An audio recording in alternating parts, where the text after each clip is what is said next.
안녕하세요. 나무 아카데미입니다. 저희는 내신 모의고사 기출 분석 변형 문제를 제공하는 국어 전문 학습 자료 제공 사이트입니다. 이번에 저희가 같이 볼 부분은요. 고1 공통국어 미래엔 나의 진로 분야 공유하기입니다. 첫 번째부터 보겠습니다. 진로를 정하려면 먼저 자기 자신의 적성이나 관심 분야가 무엇인지를 스스로 관찰해야 합니다. 저희가 어떤 꿈이나 진로를 결정하려고 할 때는 내가 무엇을 잘하고 무엇을 좋아하는지를 먼저 살펴보죠. 이렇게 적성이나 관심 분야를 살펴보는 것이 중요하다는 의미입니다. 따라서 특정 진로와 관련한 인접 분야의 다양한 글이나 자료를 읽고 그 결과를 친구들과 함께 공유하면 보다 넓은 세계를 경험할 수 있을 것입니다. 지금부터 진로나 관심 분야가 비슷한 친구들과 모둠을 이루어 글이나 자료를 찾아보자고 얘기하네요.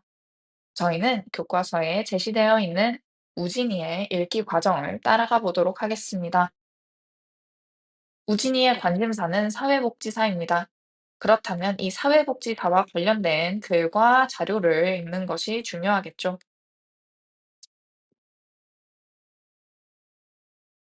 읽기 과정에서는 읽기 과정을 점검하며 읽어야 되는데요. 네 가지 질문을 함께 제시할 수 있습니다. 읽기 목적에 어울리는 방법을 사용하며 읽었는가? 글의 내용을 예상하고 확인하며 읽었는가? 글의 내용을 충분히 이해하며 읽었는가? 궁금한 점을 스스로 질문하고 답하며 읽었는가? 이렇듯 읽기 과정에서 점검할 내용이 무엇인지 적절한 것을 묻는 문제, 적절하지 않은 것을 묻는 문제가 출제될 수 있습니다. 이때 주제 통합적 읽기라는 것을 배우게 되는데요. 이 부분 중요하게 읽어보시면 좋겠습니다. 주제 통합적 읽기란 하나의 화제나 주제에 관한 다양한 글을 읽는 것을 의미합니다. 단, 하나의 화제에 대해 여러 관점과 형식의 글을 단순히 비교, 대조하며 읽는 것이 아니라 비판적이고 종합적으로 읽어 자신만의 관점으로 재구성하는 독서가 주제 통합적 읽기이다. 이때 중요한 건 단순히 비교 대조하는 것이 아니라 나만의 것으로 재구성하는 것이 중요하다는 것입니다.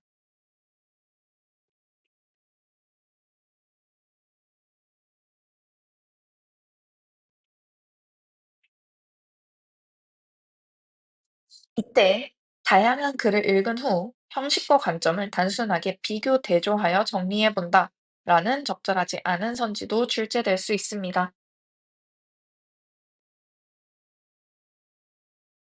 밑으로 내려가 보도록 하겠습니다. 동티모르 개발의 마중물이 되다라는 글입니다. 우진이가 사회복지사에 관련한 글을 읽었을 때 이 글을 읽었다라고 제시되어 있는 부분인데요. 같이 읽어보도록 하겠습니다. 이 글의 글쓴이는 바우로 지역에서 3년간 NGO 활동을 했다고 합니다. 현재 국제개발 협력 사업을 수행하는 NGO에서 일하고 있다.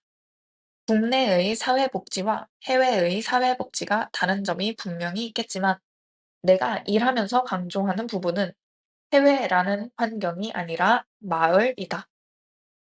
즉, 국제사회복지라는 건 문화와 배경이 조금 다른 마을에서 주민들과 관계를 맺으며 주민들의 역량을 강화하고 지역의 공생을 살리는 것이 목표라는 점에서 지역사회복지와 맥을 같이 한다. 지금 글쓴이는 국내 사회복지와 해외 사회복지 사이의 공통점을 이야기하고 있습니다.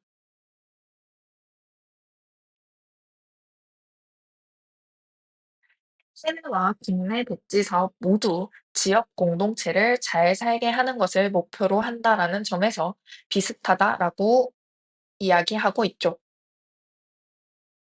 그리고 글쓴이는 동티모르에서 겪은 이 경험을 이야기해 줍니다. 처음 동티모르에 파견 와서 겪은 가장 큰 어려움은 서로 다른 문화적 배경에서 생기는 차이, 그리고 언어가 통하지 않아서 생기는 소통의 문제였다. 같은 문화권이라면 굳이 설명하지 않아도 공감할 수 있는 많은 부분을 다시 설명하고 서로의 차이를 이해하기 위한 노력이 필요했다.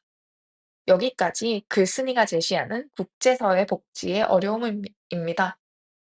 같은 문화권, 만약에 국내 복지 산업이었다면 굳이 설명하지 않았어도 될 내용들을 국제사회 복지이기 때문에 하나씩 맞춰가야 하는 부분이 어려웠다라고 얘기하고 있죠. 소득 증대 사업이든 교육이든 무엇인가를 하려면 주민들에게 신뢰를 주어서 그들이 나를 받아들이는 과정이 선행되어야 한다고 합니다. 누군가와 친구가 되기까지 비교적 오랜 시간이 걸리는 나로서는 쉽지 않은 과정이었다. 이렇듯 사람들과 친해지고 두터운 신뢰를 쌓아가는 것이 어려웠다라고 얘기합니다. 맨 마지막 줄을 보면 그렇게 특별할 것 없는 일상을 공유하며 나는 조금씩 외국인에서 티모르 사람이 되어 그들의 삶으로 들어갔다 라고 표현합니다. 결국 글쓴이는 동티모르 사람들과 함께 지내게 되면서 완전히 외지인에서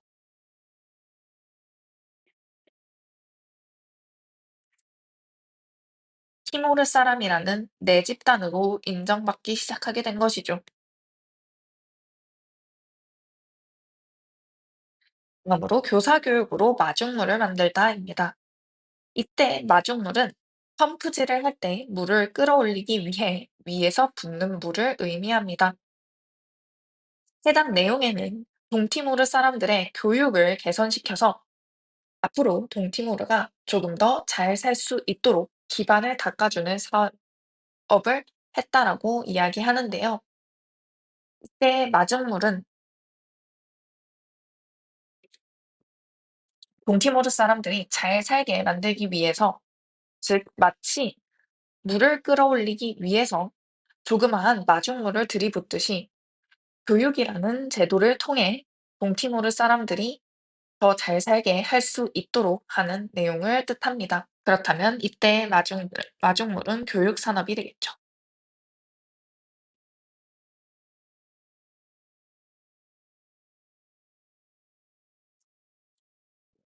해당 글을 읽고 카드뉴스를 제작하는 과정이 제시되어 있는데요. 카드뉴스란 이미지, 그래프, 문자가 적절하게 배치되어 독자들에게 핵심적인 정보를 전달하기에 적합한 매체입니다. 따라서 카드뉴스를 제작할 때에는 해당의 매체 특성을 고려하여 매체 자료를 제작해야겠습니다.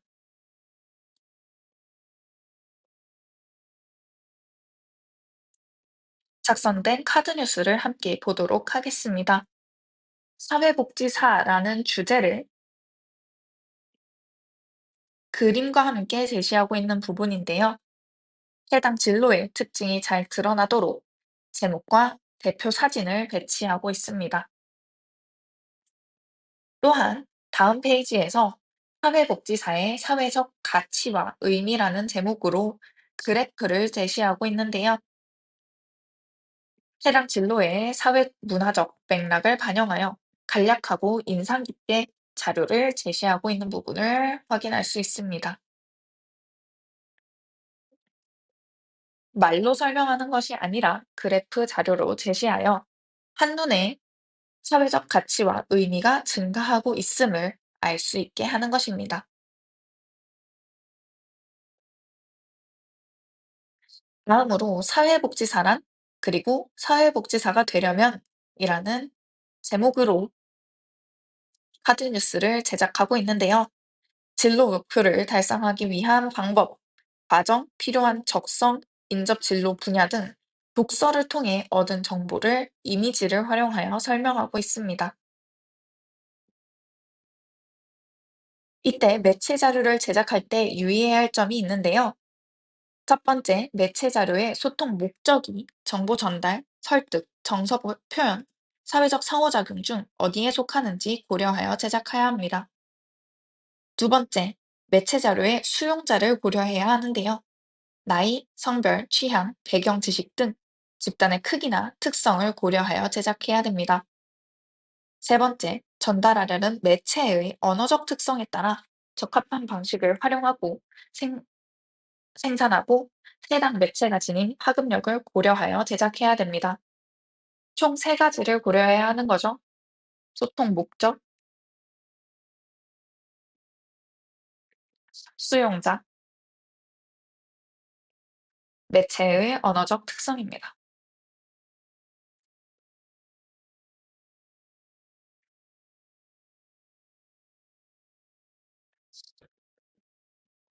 그렇다면 여기까지 본문 살펴보았고요. 문제 한 문제 같이 풀어보도록 하겠습니다.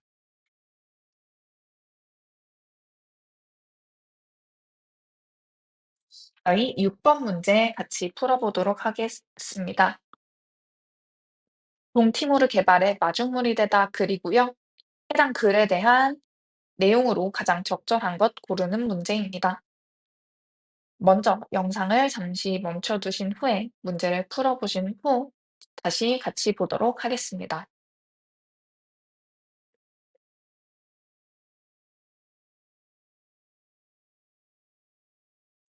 문제 풀어보셨나요?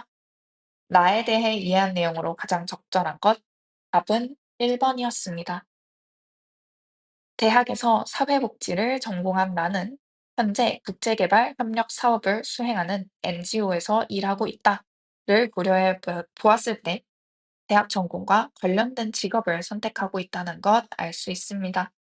따라서 6번에 1번 답 찾아줄 수 있겠습니다. 더 많은 자료는 저희 나무 아카데미 홈페이지에서 확인하실 수 있습니다. 지금까지 나무 아카데미였습니다. 감사합니다.